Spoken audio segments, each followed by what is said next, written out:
নবদ্বীপে নবদ্বীপ চান গৌর শ্রীবা সম্মনে নামানন্দে মেতে উঠতে উঠতে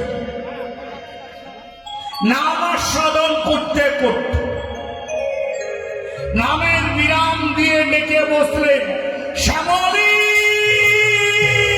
ধবলী শ্যামলী ধবলী বলি ডাকিতে লাগিল।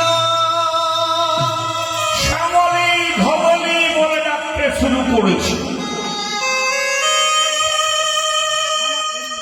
এদের শ্যামলী ধবলী বলে ডাকছেন গৌরহরি।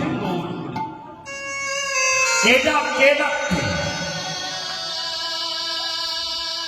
এটা ডাকতেন দ্বাপর যুগে ভগবান শ্রীকৃষ্ণ। কিন্তু আজকে কলিকালে মহাপ্রভু ওই ধেনুগণের নাম করে ডাকছেন কেন? গৌরহরি দুটি ভাবে বিভাবিত হতেন।